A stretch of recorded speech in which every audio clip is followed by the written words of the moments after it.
don't always get to choose in this life, win and lose in this life. But I'ma prove in this life, we can move in this life. Quoi d'autre? Ben, l'ordinateur, on va l'upgrader pour qu'il soit plus performant. Puis que quand on enregistre, mettons qu'on va faire des live streams sur YouTube ou Twitch, on va pouvoir le faire, tu sais, fait que éventuellement. C'est quoi l'écran là? C'est-tu un téléprompteur? Non. Quel écran? Ça? Non, c'est juste un truc de promotion. Genre, tu mets ton logo dessus en papier. Ok, d'accord. C'est un Ça a l'air d'une affaire où est-ce que tes lyrics apparaissent. Je sais pas. Ça pourrait être ça. Ça ressemblait à ça. Je trouvais l'opacité de l'écran. Si on fait des conférences de presse pour M. Legault, là. Et là. Alright, Mousso. Comment vas-tu? Ça va bien, toi? Ben oui. Yes, sir. Content de te recevoir dans mon podcast. Ben, merci de me recevoir. Jason Business. Jason Business. On jase business maintenant, c'est vrai. Fait que officiellement, là, je suis en train de regarder mon rebranding avec Maud en plus. Fait que ça sent bien. On va se faire un néon. On va mettre un néon qui va être accroché. On jase. C'est écrit en néon.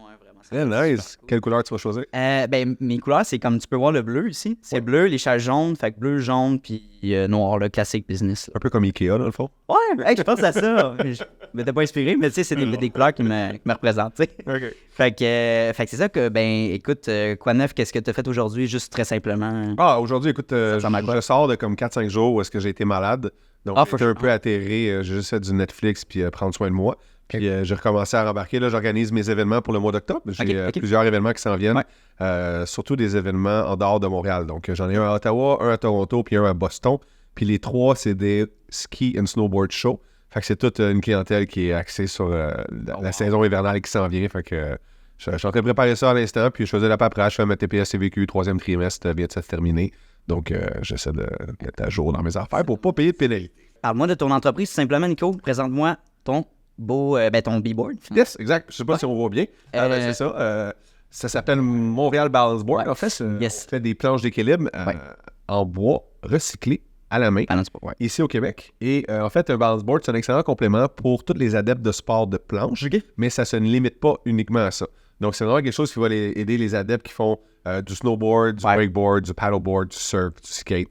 Évidemment, c'est un balance board, fait que ça rejoint directement ces genres d'athlètes-là, mais n'importe quel type d'athlète va pouvoir bénéficier d'utiliser un balance board parce que ça travaille tous les muscles de la ceinture abdominale ainsi que les stabilisateurs du bas du corps, ceux dans les hanches, les genoux et les chevilles.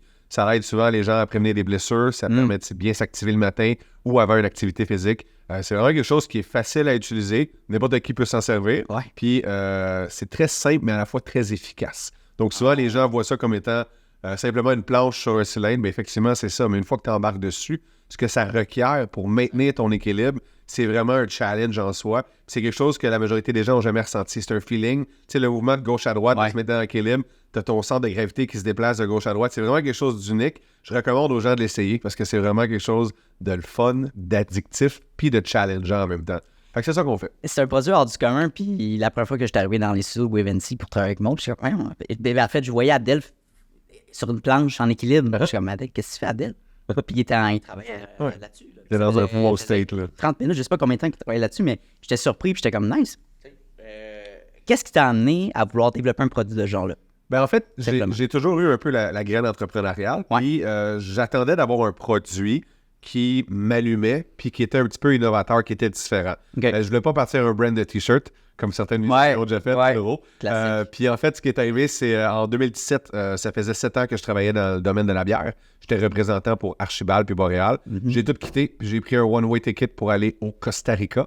Je voulais juste chiller, profiter de la vie, puis apprendre à surfer. Parce que j'étais un adepte de sport de planche, et le surf, ben, au Québec, c'est pas très, très accessible. Oui, on a des endroits comme la Vague à Guy, puis Habitat 67, mais c'est vraiment pas quelque chose qui est dans la culture montréalaise, je dirais, encore. Ça grandit, mais faut voyager pour aller faire du surf. Donc, j'étais parti au Costa Rica, et pendant 6 mois de temps, ben, j'ai appris à faire du surf. C'est pas évident.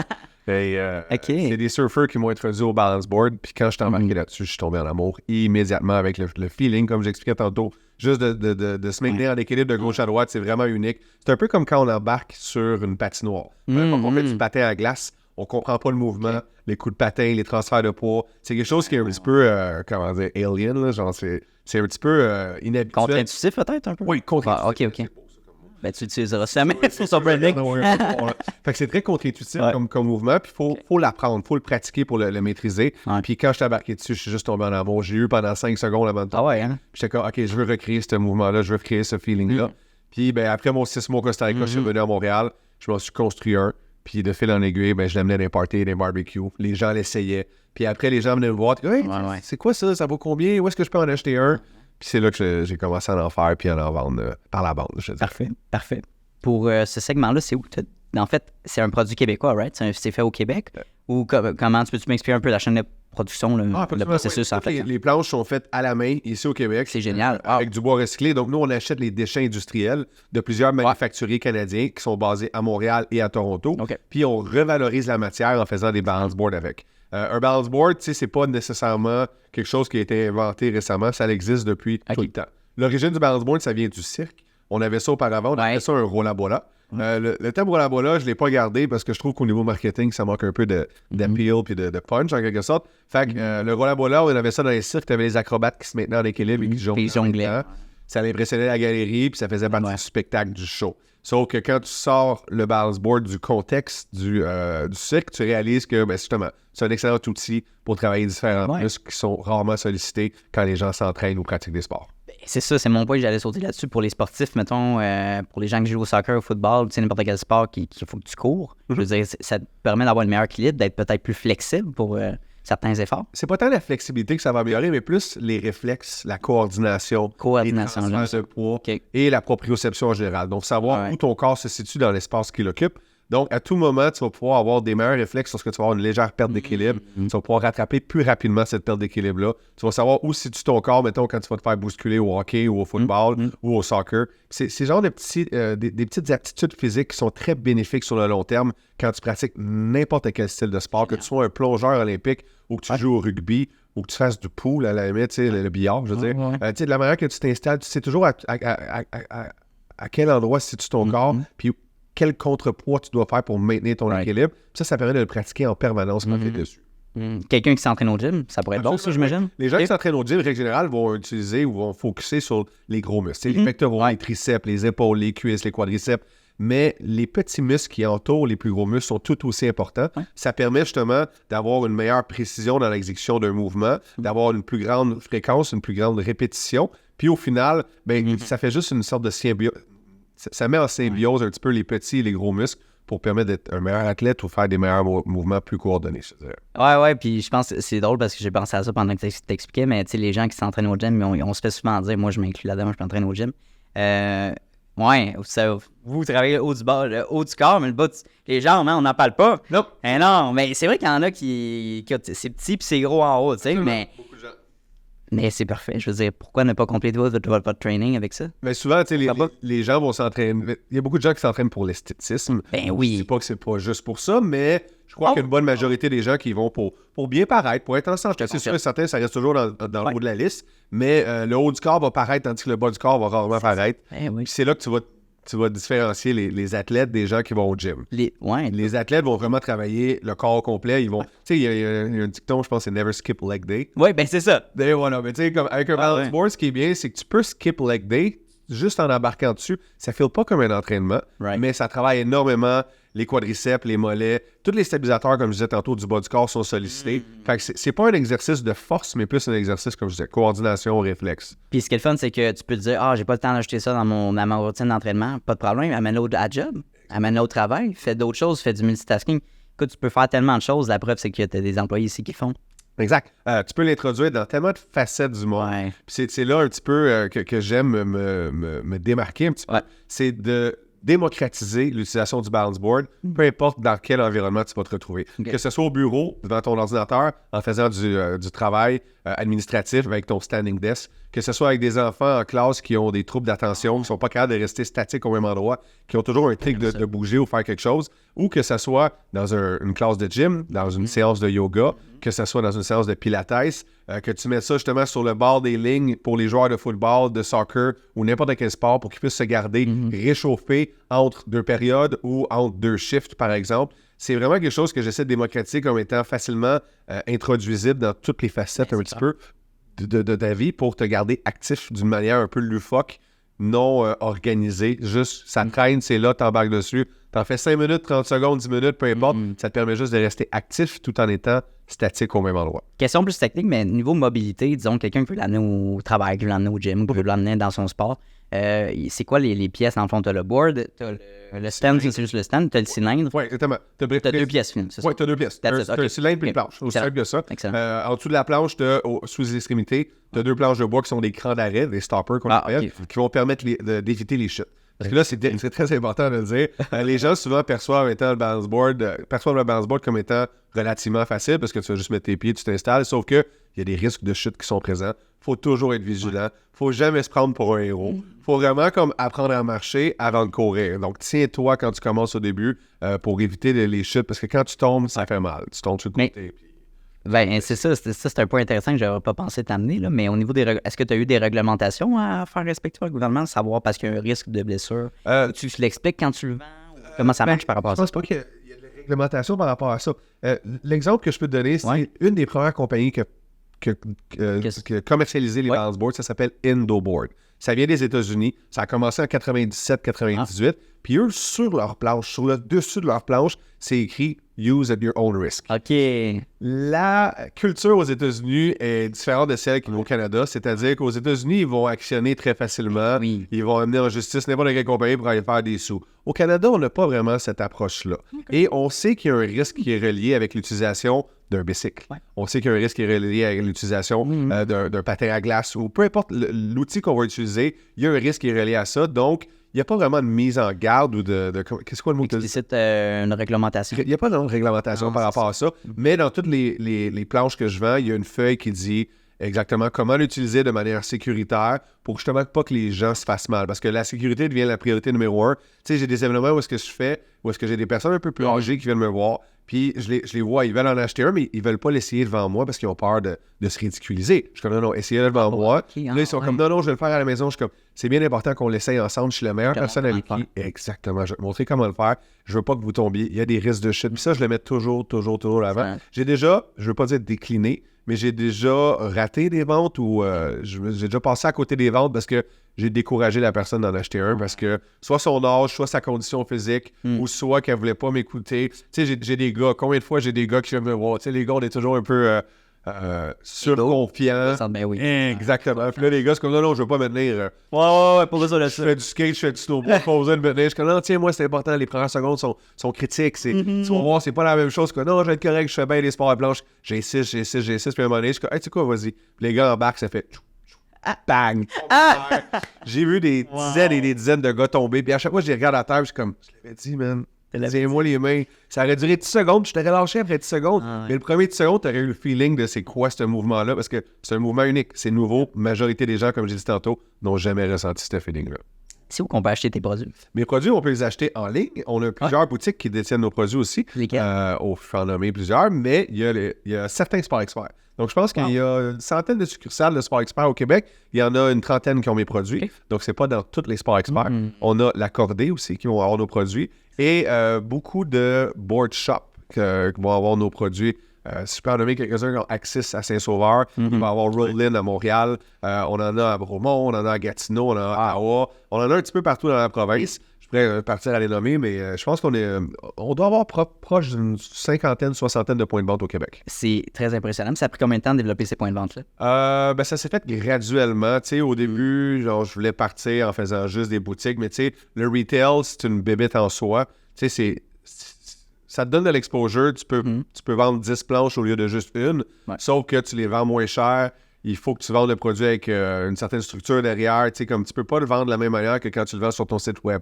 Sur le site web, c'est une relation directe avec le client. Tandis que quand tu passes par un retailer, un détaillant, faut que le détaillant soit informé de comment vendre le produit, puis de s'assurer qu'il passe le message que je viens de te dire par rapport à la sécurité. Parce que souvent, les gens sont comme, ils vendent le produit, puis les gens vont s'arranger avec. Tu sais, un bicycle, ça va de soi. Tout le monde comprend, comme tu dis, c'est intuitif. Tout le monde sait comment ça marche. Un balance board, les gens vont penser qu'ils peuvent l'utiliser au milieu de leur salon, puis ça se pète la gueule. Encore une fois, le basic, les premières fois que tu as fait du basic, il y a quelqu'un qui t'a... Ton père ou ta mère en C'est clair, quand tu suis dans tes shorts les premières fois, là, jusqu'à temps que tu tombes, puis après, ça va bien, tu sais. Et voilà. Non, mais c'est vrai, hein, c'est le learning curve.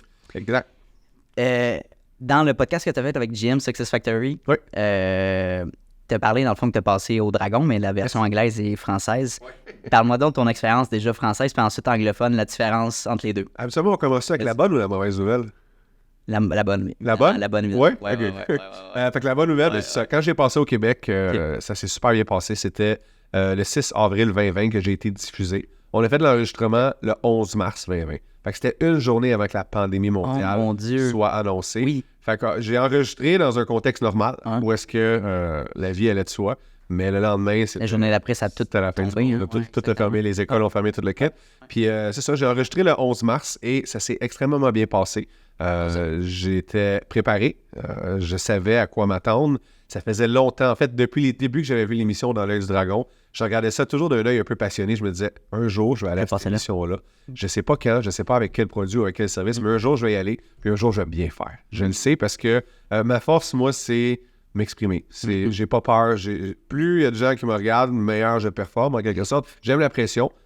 Puis je savais que de présenter un produit que je connaissais du fond de ma poche et que j'allais me faire poser des questions, me faire challenger, que j'allais être capable de bien répondre, puis de bien verbaliser, bien vulgariser qu'est-ce que je voulais dire pour que les gens, les consommateurs, les téléspectateurs à la maison puissent comprendre c'est quoi, à quoi ça sert, c'est pour qui. Et en présentant ma business, j'avais pas une business très solide à ce moment-là. Quand j'étais allé au Dragon, la première année que j'avais commencé, j'avais fait comme 8 000 $de vente, là, je veux dire. Fait ta job avec 8 000. Ça a été quoi le processus de faire ta demande au Dragon, justement?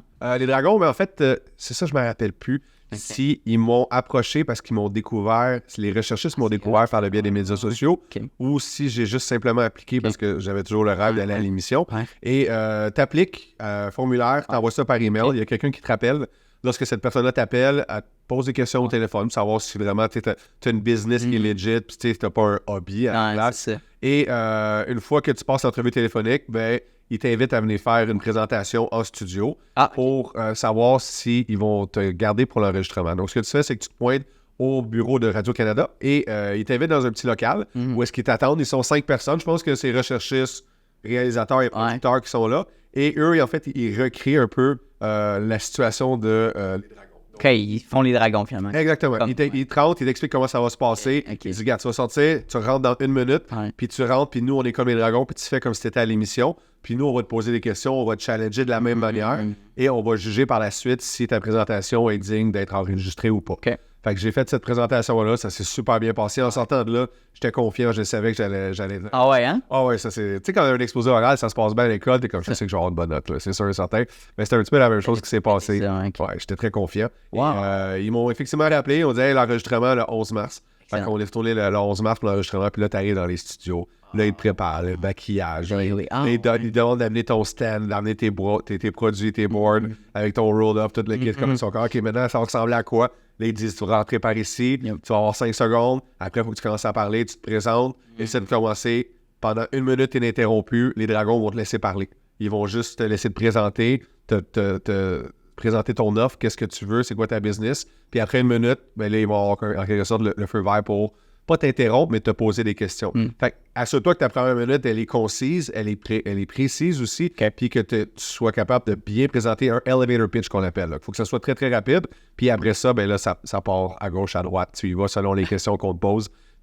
C'est quand même très le fun comme expérience. C'est très nerve-wracking, c'est stressant, mais c'est tellement enrichissant. On n'importe qui a une business, que tu sois bon en présentation ou pas, je te disais, vas-y, essaye. Essaye-là, c'est une expérience malade. Parce que même si tu n'es pas pris ou whatever, c'est de développer tes skills de communication. Absolument. Je veux dire, prends une chance, for sure. Vas-y. Prends une chance. Hey, pourquoi? T'as rien à perdre. T'as rien à perdre. Mais c'est sûr, t'as que quoi à perdre? Parce que ma deuxième histoire, c'est le... Ouais, c'est ça fait un lien. J'ai pas tant perdu. Comme, tu sais, j'ai appris, mais tu sais, je me suis un petit peu ridiculisé, mais tu sais, le ridicule ne tue pas. Et tu veux dire, next time, je me ferais pas... Et voilà, next time, je vais juste arriver mieux préparé. Tu sais, dans la vie, tu gagnes ou t'apprends. Tu perds pas. C'est ça. Fait que là, post premier je veux dire Dragon's Den, mais pas au Dragon québécois. Oui. C'était quoi la période de temps? Est-ce que c'est Shark Tank ou c'est Dragon? C'est-tu Dragon anglophone c'est Dragon's canadien? Oui, c'est canadien. C'est canadien. Exactement, c'est ça. Fait que c'est dans les Dragons. Dragon's Den en anglais. C'est le Canada en anglais au complet. Comment t'as été? Ben, t'as été référé par... Est-ce qu'ils t'ont vu, j'imagine, au Québec? C'est ça. Pour Dragon's Den, eux m'ont repêché, entre guillemets. Ils m'ont découvert sur les médias sociaux, ont trouvé ça cool. Ils m'ont invité à remplir le processus pour justement appliquer. Et par la suite, ben, tout s'est passé dans les mêmes procédures que dans l'œil du dragon. Tu as un appel téléphonique, ensuite tu fais, ben là, vu que c'était la pandémie, c'était à ce moment-là, la présentation pour savoir s'il allait m'enregistrer ou pas, ben, c'était par Zoom. Fait que là, j'ai dû installer mon laptop. Ça, j'ai trouvé ça un peu sketch. Zoom. Pas la dernière entrevue. Non. Comme l'enregistrement, c'était en studio, mais avant l'enregistrement, oui, exactement. Quand ils veulent savoir un petit peu si t'es digne de l'enregistrement. Ça, c'était en quelle année? Ça, c'était en 2021. Ah, fait que pandémie-ish. Là. Exactement. Mais c'est ça, c'était en fait, je pense, avril 2021, l'appel téléphonique. Le 1er juin 2021, l'enregistrement. Puis le 16 décembre 2021, la diffusion. OK. Puis, super. Ouais, mais c'est ça, tu sais, c'est complètement différent parce que quand j'ai passé au Québec, j'avais une équipe avec moi. J'avais des gens qui embarquaient sur le plateau de tournage au début pour démontrer les différentes utilisations du balance board. J'avais quelqu'un qui faisait du fitness, j'avais une fille qui faisait du yoga, j'avais un petit garçon qui était venu faire du maniement de rondelles, j'avais mis une fille sur mes épaules pour montrer la résistance. Il y avait un show qui entourait un petit peu la présentation de mon produit, puis j'étais pas seul. Fait qu'à un moment donné, j'ai un de mes collègues qui avait pris la parole. Fait que, tu sais, durant ces 15, 20, 30 secondes-là qui parlent, moi, je suis capable de prendre un step back, faire comme, OK, j'ai parlé de ça, OK, faut pas jouer, c'est ça, là. Ça t'enlève un peu le spotlight de toi. Ça permet de réduire la pression, reprendre ton souffle, parce que, veux pas, tu sais, tu parles vite, tu prends peut-être pas autant de respiration que tu devrais. Fait que, tu sais, veux pas, c'était quand même stressant. Malgré que j'ai bien performé, j'ai quand même été stressé, c'est sûr et certain. Mais c'est un bon stress. C'est un stress qui m'a fait carburer, puis ça m'a permis justement de m'amener au prochain niveau, entre guillemets, mais d'avoir des gens, des collègues avec moi, ça m'a permis de dissiper un petit peu les projecteurs. Là. Puis donc, Dragon's Den, dans le fond, t'avais pas ces collaborateurs-là? Dragon's Den, j'étais seul. Pourquoi? Parce que c'était la pandémie. Donc, j'ai parlé au réalisateur, puis j'étais comme, hey, je peux te servir du monde et moi. Ils sont comme, est-ce que c'est des propriétaires d'entreprise? Je suis comme, non. Ils sont comme, si t'as pas de propriétaire d'entreprise, ils viendront pas à cause du COVID. Donc là, j'avais pas cet aspect chaud-là. Puis en fait, les gens qui venaient avec moi sur le plateau dans l'œil du dragon, ben on a pu faire essayer au dragon les balance boards. Fait qu'on les a fait embarquer, on les a tenus. C'était une bonne expérience. Il y avait Georges Caram qui a fait des push-ups parce que c'est un mâle alpha. Avec des oui. C'est parfait. C'est l'environnement que je voulais faire. Tu sais, comme ça a été vraiment comme un petit peu un challenge. Ça l'a permis de baisser la pression. Puis là, on a eu du fun pendant une couple de temps. Ils se sont rassis. Puis là, on a recommencé le pitch. Fait que c'est toutes des choses qui m'ont aidé dans mon pitch. À Dragon's Den, j'étais arrivé seul. C'était en anglais. Les spots sur moi, puis c'est overwhelming. Pour le reste, t'arrives là, le plateau de tournage il est 2 fois plus gros qu'au Québec, t'as énormément plus de monde qui travaille là. Tu sais, Radio-Canada, c'est bien, CBC, c'est la même compagnie, mais il y a clairement des budgets qui sont différents dans les deux. Puis tu sais, comme t'arrives, les installations, les gens qui t'accueillent, puis là, c'était le COVID. Fait que là, tout le monde avait des masques. Tu sais, j'avais mon masque jusqu'à la dernière seconde avant d'embarquer sur le plateau de tournage. C'était toutes des choses qui, au final, avec du recul, un petit peu de rétrospective, j'ai réalisé que ça me nuit parce que... Ben, c'est pas tant que ça me nuit, mais c'est que ça m'a avantagé au Québec. Tandis que je ne m'étais pas rendu compte que l'avantage que ça m'avait procuré au Québec versus quand j'ai passé au Canada anglais. D'être tout seul quand tu bégayes, quand tu cherches tes mots. Tu sais, quand il y a un moment de silence, puis c'est à toi de parler, t'es comme... Tu sens la pression, puis là, tu te pressions, tu dis « Hey, faut que je dise quelque chose. » Je réponds, il faut que je trouve la bonne réponse. Puis là, fuck. Exact. Vraiment, c'est niaiseux comme ça. Mais c'est des conditions externes. Là, j'imagine que si tu avais eu les mêmes conditions qu'au Québec, d'avoir les collaborateurs, de faire l'effet du masque aussi, ça crée peut-être un... Ben, je l'avais pas sur le plateau. Non, mais la préparation mentale, tu le sais pas, mais je pense qu'intérieurement, tu le sens que c'est pas la même connexion humaine. Non. Est-ce que tu es aussi bon en français qu'en anglais? Non, définitivement pas. C'est sûr que le français, c'est ma langue première, mais je me considère très bon en anglais. Excellent. Sauf qu'avec la pression...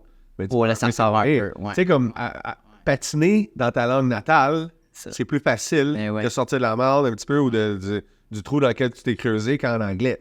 En anglais, là, quand il faut que tu cherches ton mot, puis là, t'as de la pression, ça doit parler. Tu sais, je commençais à suer, tu sais, comme j'ai pas de cheveux, fait la lumière et tout. La lumière, il n'y a aucune rétention d'eau, là. Fait que ça fait juste couler. Puis à un moment donné, tu vois, si tu regardes l'émission Dragon's Den, tu vois, je commence au début, puis à la fin, je finis, puis j'ai un petit V de sueur ici parce que j'ai juste comme trop chaud, genre, puis comme le stress qui s'accumule toute l'équipe. Puis la préparation aussi avant. Hey, salut! Je me permets de couper l'épisode en deux pour 2 raisons. La première étant que j'aimerais te remercier de ton écoute pour le podcast. C'est très apprécié. En fait, je me présente, Anthony Vézina, je suis le créateur du podcast, tout simplement, je suis animateur aussi, donc c'est moi que vous entendez dans plusieurs de mes épisodes avec mes invités, donc merci beaucoup de ton attention, c'est très apprécié. Ensuite, la deuxième raison pourquoi que je fais une petite pause en ce moment, c'est tout simplement de présenter mes services, puis c'est quoi en fait Vizina Media. Donc, ce qu'on fait ici, c'est que on va prendre un créateur de contenu, un brand ambassadeur, un entrepreneur tout simplement qui a une entreprise, qui a un but en tête et qui veut s'implanter sur les réseaux sociaux. Un concept un peu clé en main qu'on offre pour nos clients en ce moment, c'est on vous invite pendant 2 heures de temps dans notre studio, puis on s'assoit ensemble, puis on va poser des questions sur tes buts, tes ambitions, sur du business knowledge, sur tes aspirations, sur quelques anecdotes qui se sont passées peut-être un petit peu comiques dans ton entreprise ou dans ta vie personnelle. Puis ensuite de ça, on va couper, puis on va segmenter les meilleurs moments de cet entretien-là qu'on a avec toi et on va redistribuer sur différentes plateformes, que ce soit TikTok, Instagram, Facebook ou LinkedIn. On choisit vraiment les meilleures plateformes pour toi. Donc, vraiment, c'est une stratégie vidéo adaptée à ta situation. Donc, si c'est quelque chose qui se rapproche ou que c'est un désir ou un besoin que tu peux peut-être penser développer au courant des prochaines semaines, n'hésite pas à me contacter par courriel à anthony@vizinamedia.com, puis on va pouvoir en discuter davantage. Donc, sur ce, je te laisse et bon visionnage. Au Canada anglais, j'ai passé 2 jours avant à Toronto, seul. Fait que j'avais pas d'interaction avec les gens. J'étais pas en mesure de pratiquer mon anglais vraiment beaucoup. Tu sais, j'étais dans ma chambre d'hôtel, je faisais mon pitch tout seul, tandis qu'au Québec, j'avais des gens avec moi. Tu sais, t'arrives le matin à 7h le matin au Studio Radio-Canada, je pense que j'ai enregistré, il était 11h30. Fait que j'ai eu un 4h30 avec ma gang, puis là, on était dans notre petite loge, entre guillemets, puis là, je me pratiquais. Puis là, j'avais une de mes collègues, une amie, Taïna Chalifou, qui, elle, avait précédemment passé au Dragon, qui avait tout cassé. Elle était incroyable. Pitch de feu. Elle avait, pour le reste, quand j'avais vu son pitch à elle, je la connaissais déjà depuis quelques mois, puis je savais même pas qu'elle avait passé au Dragon. Puis quand j'ai vu passer au Dragon, j'avais les yeux remplis d'eau, tellement j'étais comme, tout cassé, t'es donc bien hot, j'étais content pour elle. Puis ça faisait 4 ans que ça s'était produit, là. Et elle m'avait coaché à mon passage au Dragon. Ouais. Elle m'avait très bien coaché. Puis, tu sais, comme on avait pratiqué mon pitch, elle m'avait challengé. Puis, tu sais, on était prêts. Tandis qu'au Canada anglais, j'étais tout seul, pas de pratique. Ma langue n'était pas déliée. C'était pas ma langue, l'anglais de 1. Mais ils sont sûrement compréhensifs. À ce moment-là. C'est un moment donné, genre, il y avait Vincent Gouzeau qui était un des dragons. Ah oui, plutôt les cinémas. Exactement. Lui, à un moment donné, je cherchais un mot en anglais. Je suis comme, hey, Vincent, comment on dit ce mot-là? Tu sais, j'étais sur le plateau. Là. Comment on dit? Je sais qu'il n'allait pas passer ce bout-là. J'ai demandé comment on le disait, il m'a dit, puis là, j'ai repris ma phrase, puis je l'ai dit en anglais. Fait que c'est pas si pire, ils sont compréhensifs sur le fait que c'est pas ta première langue. Puis je pense que quand tu arrives à un endroit, puis tu présentes dans une langue qui n'est pas la tienne, je pense que tu as un petit peu d'indulgence de la part des téléspectateurs. Sure. Les gens sont comme, hey, c'est pas ça. Ils se forcent. Ils se forcent, on va donner un break, tu vois, genre. Qu'est-ce qui est arrivé pendant cette entrevue-là, pendant cette présentation? Ce qui est passé, c'est que, tu sais, au Québec, les dragons sont gentils. OK, ils sont chaleureux. Ils sont chaleureux, exactement. Ils veulent pas te faire mal paraître. Ils veulent donner une chance. Il y a une certaine entraide, on dirait, dans le tissu, tissu québécois. Social. Social, dans la société québécoise. Tu sais, ils veulent pas te bâcher, ils veulent t'aider. Au Canada anglais, ils sont là pour business. Money, OK, that's it. Fait que tu sais que tu rentres, puis eux, ils s'attendent énormément aux chiffres. Ils veulent savoir c'est quoi, où la rentabilité dans ta business, c'est quoi la profitabilité, c'est où tu fais ton argent, de où ça provient. Je te coupe, excuse-moi. Les différences de questions, tu t'allais plus là-dedans, mais mettons différence de questions Québec versus Canada, c'est plus monétaire, mais c'était quoi les gens, là? La différence? Le flash de questions que tu avais, mettons, au Québec. Au Québec, j'ai eu la chance de parler de mon produit. C'était plus ça, ta mission, ton entreprise. Exactement. La mission de l'entreprise, ça sert à quoi? J'ai été capable de le démontrer avec mes collègues qui étaient avec moi. Au Canada anglais, c'était plus comme c'est quoi ton marché, combien ça coûte à faire, tu le fais produire où, t'en as vendu combien l'année passée. C'est beaucoup genre des chiffres. Ils veulent des KPI, là, des Key Performance Indicators. Oui, merci. Fait que tu sors ces chiffres-là, puis ce qui arrive, c'est j'avais essayé de jouer avec les chiffres pour intégrer les ventes que j'avais réalisées dans mon passage dans l'œil du dragon qui avait fait exploser ma business. Fait que ça faisait bien paraître ma business, sauf que j'avais pas pris en considération d'autres chiffres, puis je me suis un petit peu trompé dans mes chiffres. Fait qu'il y a un dragon qui m'a call out là-dessus. Puis comment il a fait ça? Tu t'es trompé dans les chiffres dans... je me suis trompé dans les chiffres. Il me demandait c'était quoi mon... il me demandait c'était quoi mon rendement sur mon site internet. Mon ROAS.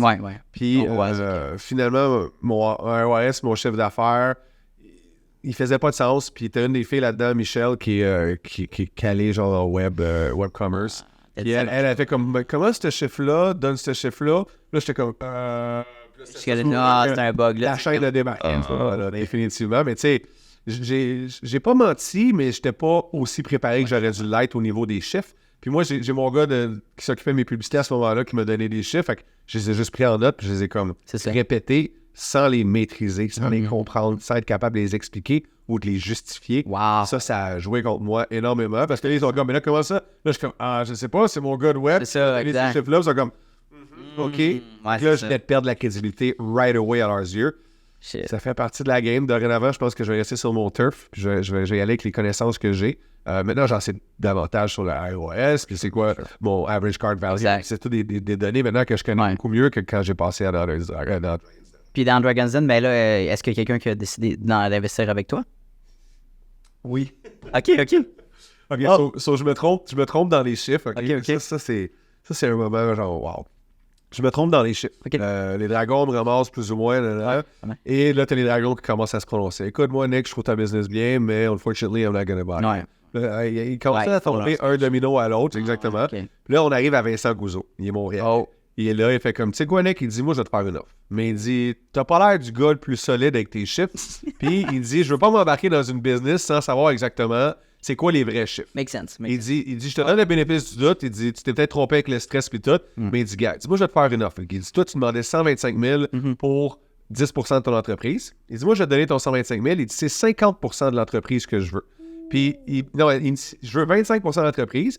Puis il dit, si jamais on ouvre les chiffres, on ouvre les livres, puis on réalise que les chiffres que tu as donnés aujourd'hui ne sont pas les mêmes que dans tes livres. Il dit, c'est pas 25 que je veux, c'est 50 que je veux de ton entreprise pour 125 000. Tu sais, on part de 125 000 pour 10 à 125 000 pour 50 Comme dans ma tête, tu sais, c'est comme, no fucking way que j'essaie de donner là. C'est sûr et certain.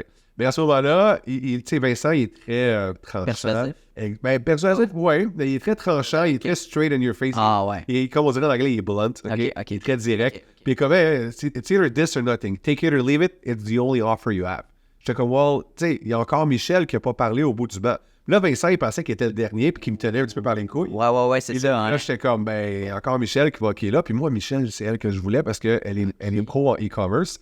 Fait que là, il fait comme, oh, Michel, you're still in. Oh, I apologize. Hey, écoute, vas-y. Là, Michel, OK, écoute, Nicolas, je trouve ta business, c'est bien. T'as un bon petit e-commerce, ça roule bien, t'as des bons chiffres d'affaires.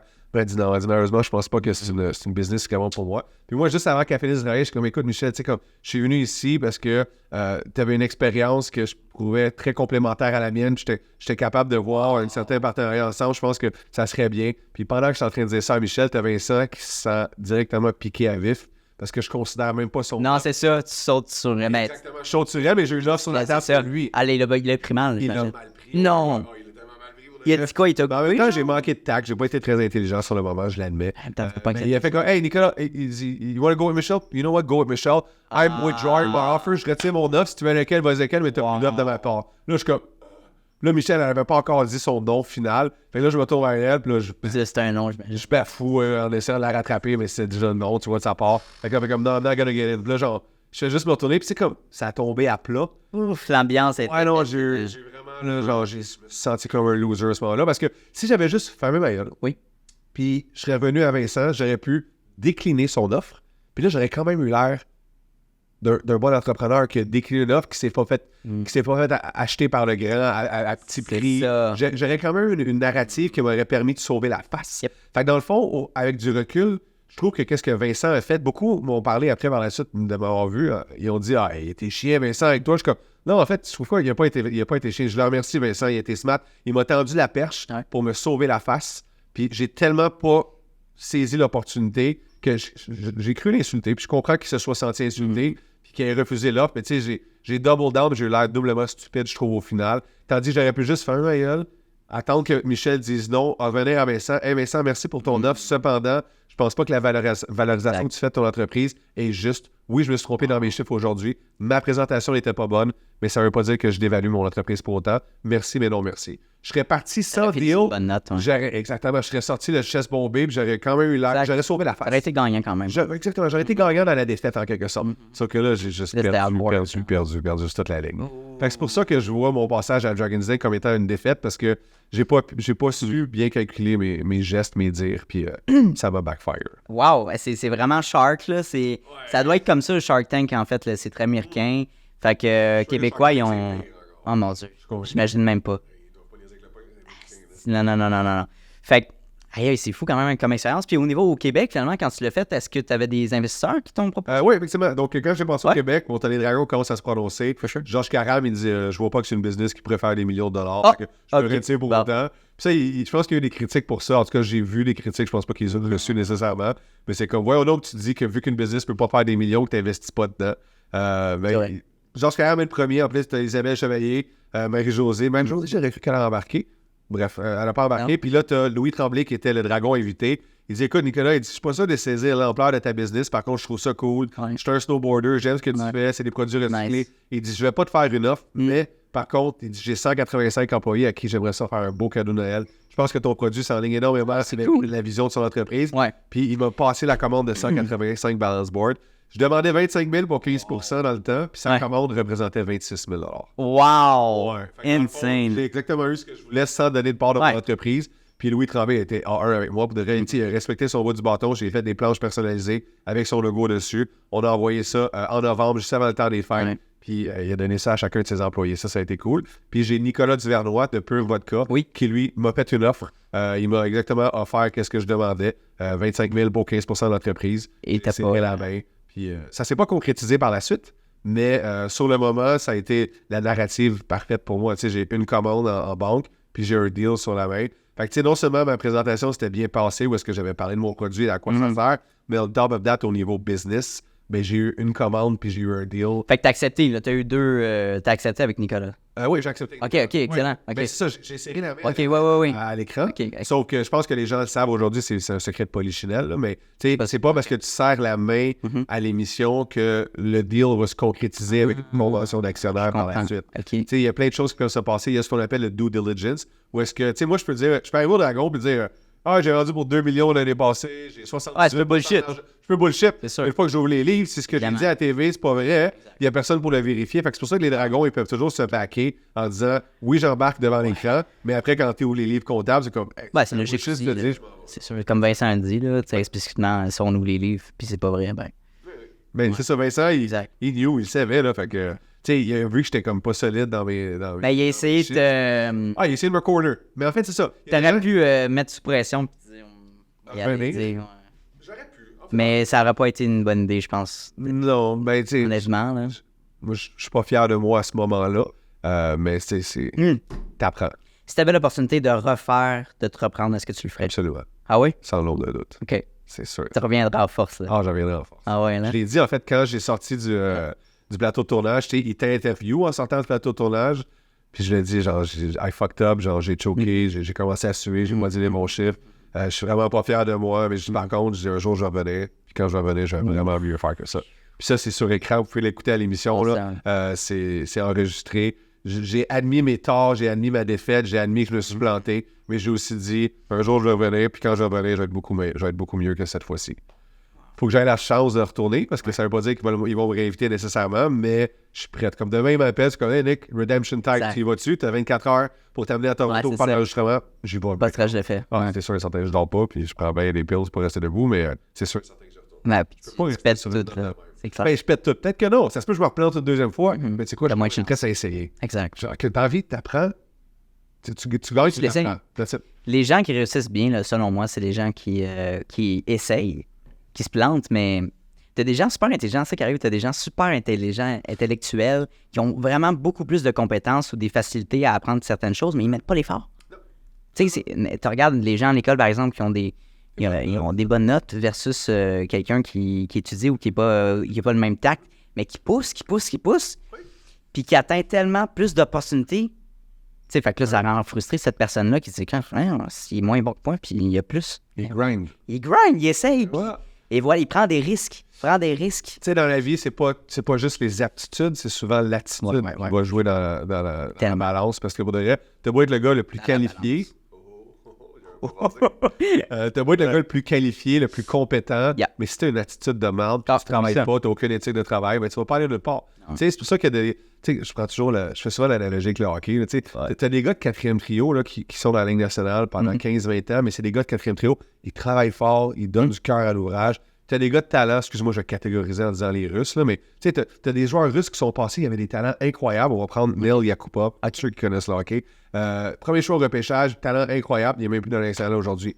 C'était le premier joueur sélectionné dans son année. Tu as des gars qui jouent sur le 4e trio, sont encore là aujourd'hui, puis sont encore dans la Ligue nationale. C'est comme chacun a son rôle, chacun a sa position, mais si tu arrives avec une attitude qui n'est pas bonne, mais ta position, ton rôle, tu ne vas pas le garder plus longtemps. Tandis que celui qui arrive, puis qui sait qu'est-ce qu'il a à faire, puis qui le fait bien, puis qui travaille fort, ben, il va avoir beaucoup plus de chances de succès, je pense. Exact, c'est le hustler. Je pense que c'est Bill Gates qui avait dit comme je vais être beaucoup plus enclin à engager, mettons, un employé qui a peut-être pas tous les outils nécessaires, mais qui est capable, mettons, de quand je dis couper les coins ronds, c'est de trouver une solution plus rapide que d'y aller par les protocoles, par exemple. Oui, okay? Donc, d'être intelligent. Quelqu'un qui est paresseux, mais qui trouve une manière d'être plus efficace pour aller atteindre un objectif, c'est plus valuable à l'entreprise que quelqu'un qui fait ce qui est demandé. Exact. J'irai avec ça. Ouais, je suis 100% d'accord avec toi. Ouais. Vraiment intéressant. J'aimerais, sans rentrer être trop deep, mais quand tu étais jeune, est-ce que tu avais des tendances entrepreneuriales? Absolument. Ouais? Qu'est-ce que tu as fait? As-tu fait des idées de business, des essais-erreurs? Honnêtement, ça a dû commencer comme à l'âge de 8, 9, 10 ans. Ah ouais, OK. For sure. Mon père, il avait souvent sa voiture, fait qu'il y avait tout le kit. Il y avait des chamois, des soreuses. Ah ouais. On avait un garage double dans lequel il avait... Tu sais, c'était comme très religieux. Mon père, il avait son char. Ah ouais. Puis à un moment donné, tu sais, mes parents m'ont jamais donné d'argent de poche. J'ai jamais manqué de rien. J'ai fait tous les sports que je voulais. Ouais. J'avais toujours du linge sur le dos. On allait à Fort Lauderdale, à Walt Disney, une fois par année. Je veux dire, je suis issu d'une famille aisée. J'ai jamais manqué de rien. Mais j'ai jamais eu d'argent. On me donnait jamais d'argent. Puis disait, hey, va gérer ton... Fais ce que tu veux avec, achète-toi des bonbons, peu importe. Fait que j'ai appris rapidement que je devais travailler pour avoir ça. Puis j'ai rapidement compris que tu pouvais monnayer ton temps ou tes actions pour justement avoir de l'argent en retour. Sure. Alors j'ai commencé à laver la voiture de mon père. Et par la suite, j'ai réalisé que tout le monde avait des voitures dans le voisinage. Fait que là, je lavais les voitures des gens pour juste 5 $. Puis là, ben, l'été se terminait, l'hiver arrivait, ben là, je commençais à pelleter des entrées. Là, l'été revenait, là, les gens, on lavait les voitures, mais j'en voulais plus. Fait que là, j'allais promener des chiens. Puis là, en aiguille, j'essayais toujours de faire de quoi. On arrive au secondaire, les graveurs à CD ont sorti. Ben, je m'achetais une tour de CD vierge. J'allais chez un disquaire pour ne pas les nommer. J'achetais le CD, je faisais une copie, puis je le revendais à l'école par la suite, très illégal. Mais ouais, je le faisais déjà. Tu sais, c'était comme... C'est la graine entrepreneuriale en moi qui voyait l'opportunité de faire de l'argent, puis je le faisais. Tu sais, je travaillais... à 18 ans, je travaillais chez Molson, fait que je pouvais acheter de la bière à rabais. Puis je gardais cette bière-là jusqu'à après 11 heures. Puis après 11 heures, quand on chillait, moi et mes chums, puis qu'il n'y avait plus de bière, ben là, je vendais ma bière. Parce que j'en avais du stack de côté. J'ai toujours eu ce petit feeling-là de vendre ou de créer la valeur quelque part. Puis ça a commencé vraiment jeune. Puis je savais que j'allais partir une business un jour. Mais je voulais pas me partir n'importe quel business. Comme je dis tout le temps, l'exemple avec les t-shirts. Je voulais de quoi d'intéressant, je voulais de quoi de fun. Je voulais de quoi qui allait venir chercher mes passions. Quand je suis tombé sur le balance board, ben c'était comme le business parfait. Fait que le concept d'être employé ou d'avoir un patron en dessous de toi, ça n'a jamais été un intérêt? Pire employé. En vrai, je sais pas c'est quoi. Pourquoi tu serais le pire employé? Je sais pas. Le nombre d'emplois que j'ai eu, c'est déjà un bon exemple. OK. Écoute, je sais pas combien d'employeurs j'ai eu. Mais honnêtement, mettons que j'ai eu 40 emplois entre l'âge de 16 ans puis 27 ans. Wow! Oh! 40! Facile. J'ai déjà un job que je suis rentré, ça a duré 15 minutes.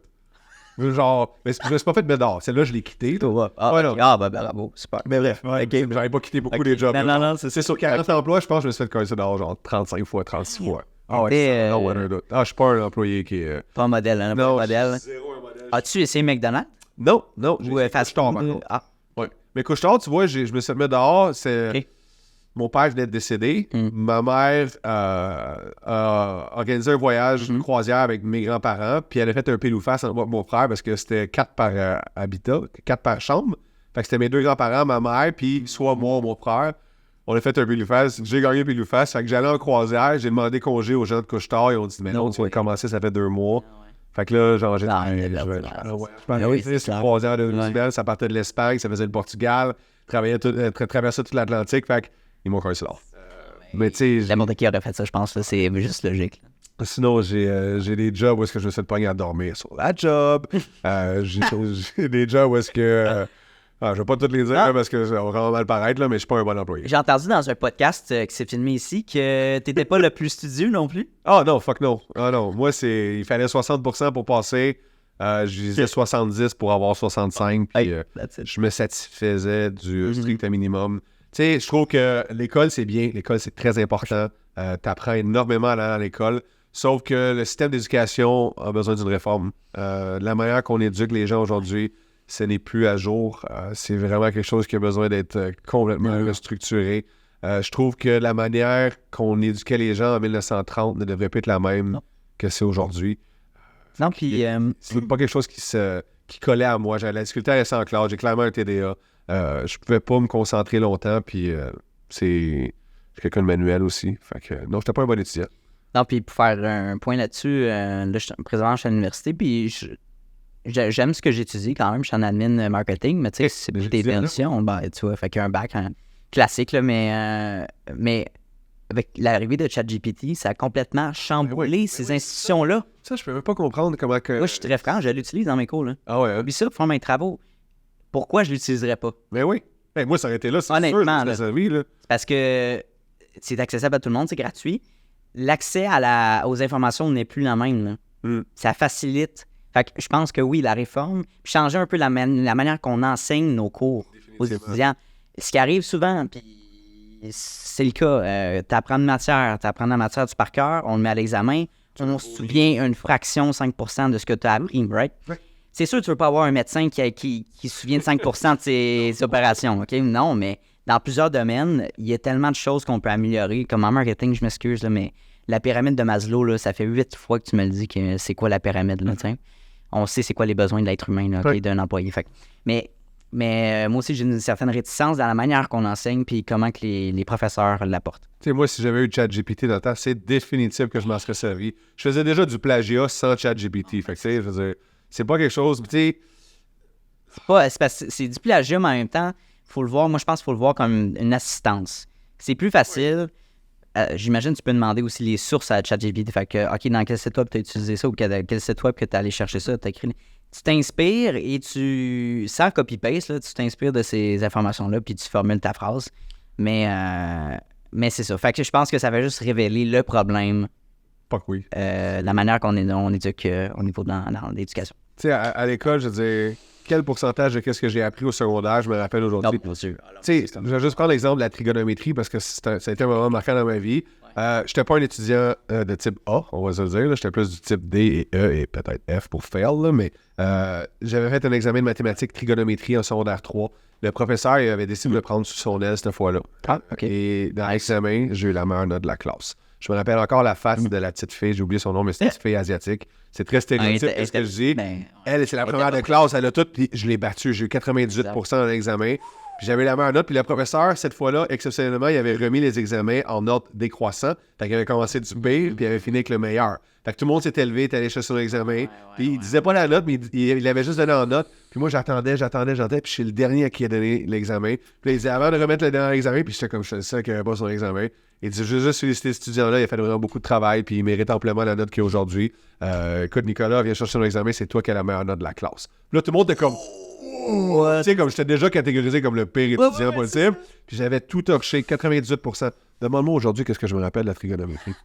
Puis demande-moi si ça m'a jamais servi dans ma vie. Viens-tu Pythagore? Non, je sais que c'est cosinus, sinus, tangente. Mais comment ces formules-là, puis... comment les utiliser? Non. Mais je sais pas si c'est le point, c'est d'apprendre le par cœur, mais c'est, en tout cas, l'argument contre, pardon, de faire l'avocat du diable. Oui. Ça serait d'apprendre cette méthodologie-là de travail puis de problem solving. C'est un peu cette manière-là, surtout pour les mathématiques. Mise en situation. Ça, c'est la meilleure manière d'apprendre. Exact. C'est d'être mis sur le terrain et d'avoir des... Développer ta compétence de... trouver des solutions. Ta pensée critique. Une pensée critique, exactement. Absolument. C'est pour ça qu'il y a une réforme qui doit être faite là-dedans. Mais il y a une manière, tu sais, pourquoi enseigner ça quand tu peux? Je pense que tu peux enseigner peut-être des situations plus actuelles puis pratiques. Oui, absolument. Probablement. Écoute. C'est une autre discussion, évidemment. C'est une discussion qui peut aller très, très deep. Je pense pas être outillé pour en parler beaucoup plus que qu'est-ce que je viens de faire, mais il doit définitivement avoir une réforme au niveau de l'éducation, ça c'est sûr et certain. Puis de la manière que les étudiants choisissent. Tu sais, arrêter de mettre de la pression aux étudiants à 17 ans pour prendre un programme qui va dicter le reste de leur vie. C'est tellement de pression à mettre un kid de 18 ans. Entre l'âge de 18 ans et 28 ans, j'ai changé 3 fois de carrière dans ma tête. Je veux dire, au final, je suis pas si pire parce que je reste encore dans le domaine dans lequel j'ai étudié. Fait que je savais que j'allais être dans le marketing, dans la vente. Je le savais d'entrée de jeu. Fait que pour moi, ça n'a jamais été un problème. Mais j'ai vu des gens s'arracher les cheveux sur la tête à savoir quel programme ils vont choisir. C'est vrai. J'ai voulu être vétérinaire en secondaire 1. Ça a vite pris le bord quand j'ai vu quelles étaient les études qui étaient nécessaires pour devenir vétérinaire. Ça change. Oui, définitivement. Les intérêts changent. C'est plus d'actualité. Il doit avoir c'est pas logique de demander à un jeune de 17 ans qui a peut-être pas les notes de savoir. Tu sais, elle va rencontrer la conseillère d'orientation, moi je me souviens, là, secondaire 5. Et là. Ben là, selon tes notes, tu pourrais aller faire tel programme en Gaspésie. Ouais, avec tes notes. Mais il y a des places là-bas, es-tu prêt à y aller? Non, je suis prêt à aller en Gaspésie. Non, j'ai 17 ans. Encore un petit chez mes parents. Mes amis, ma famille est ici. Are you crazy? C'est même pas un programme que je sais que je vais aimer peut-être, tu sais. Non, c'est déconnecté. Fait que le truc, selon moi, le meilleur truc, c'est que t'as 17 ans, prends un an pour essayer, va try, va travailler. Puis va voyager pour for sure. Ça, je recommande ça à tous les auditeurs, toutes les personnes qui regardent le podcast. À un moment donné, dans votre vingtaine, que ça soit durant les études, après, peu importe à quel moment, prenez le temps d'aller voyager pour une période prolongée de plus de 2 à 3 mois. Puis aller dans un pays, vous allez en apprendre tellement plus sur qui vous êtes, qu'est-ce que vous voulez, qu'est-ce que vous aimez, que toutes les années que vous avez passées assis sur un stage d'école. C'est vraiment une expérience très enrichissante, très révélatrice. Moi, c'est ce qui a changé ma vie. À 32 ans, j'ai décidé au Costa Rica, puis c'est pour ça que j'ai parti ma business. Puis si ça n'avait pas été de ce voyage-là, ben peut-être que je serais encore en train de travailler comme représentant de bière, puis je serais malheureux, parce que dans le temps, j'étais malheureux. Et aujourd'hui, je suis capable d'être exactement sur mon X, à faire qu'est-ce que j'aime. Je travaille plus depuis que j'ai 32 ans. C'est hâte de dire ça, puis c'est vrai, puis je partage ton sentiment. Je travaille fort, mais je ne travaille plus. Il faut faire la notion, la différence entre le fait de travailler puis le fait que ça soit un travail. Je pense qu'il y a une dissonance entre les deux mots, le verbe et le nom en tant que tel.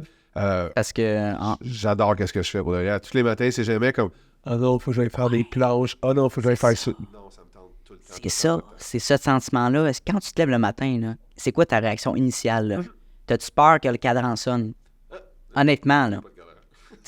Exactement. Tu te lèves, let's go, est-ce qu'on va hit la journée? Absolument, oui.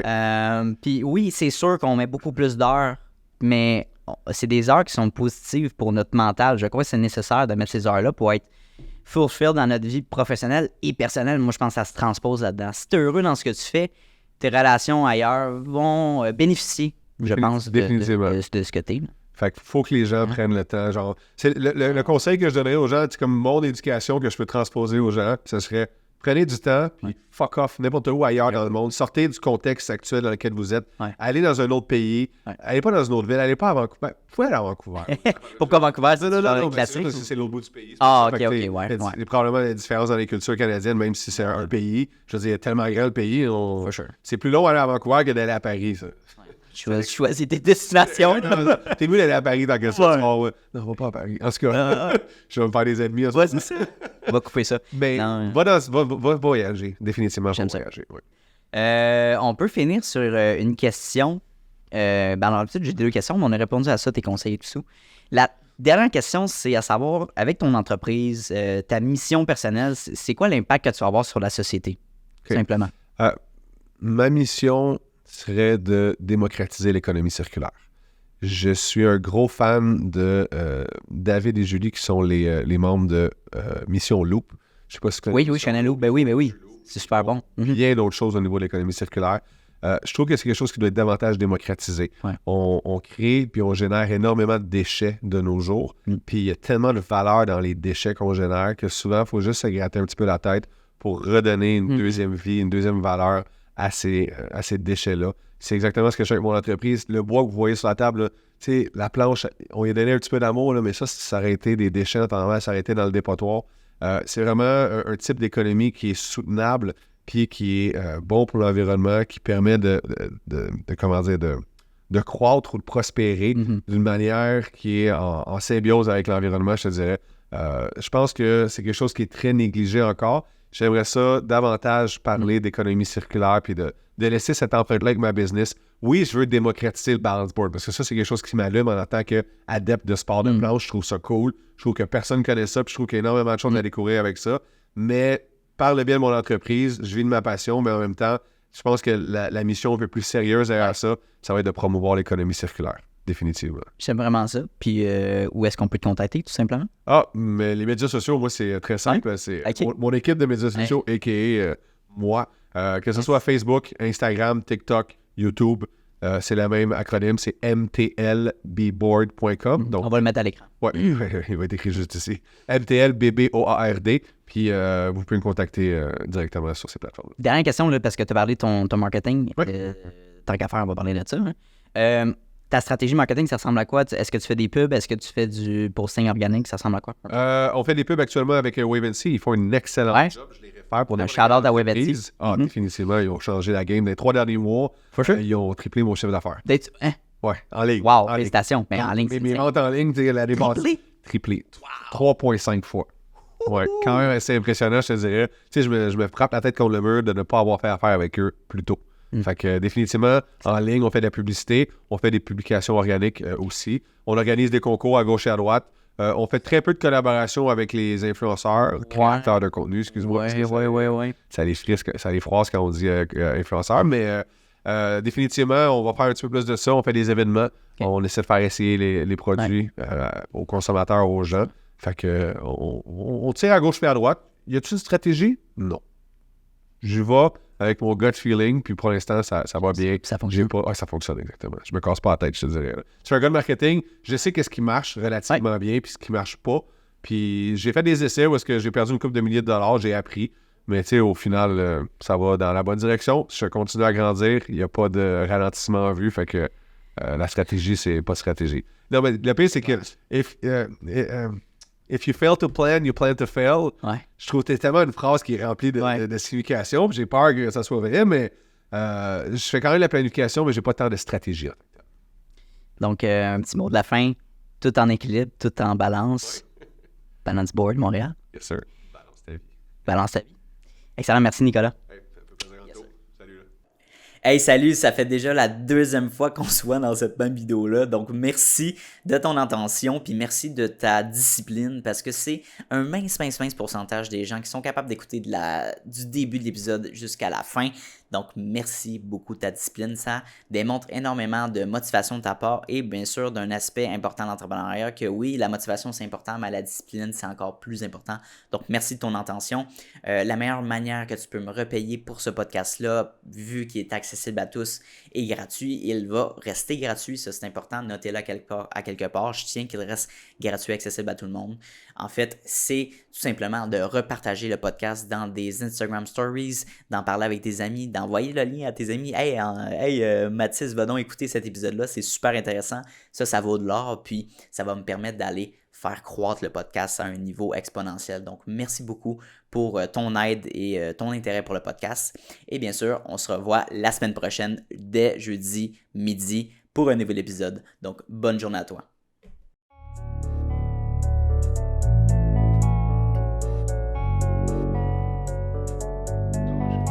You don't always get to choose in this life, win and lose in this life. But I'ma prove in this life, we can move in this life.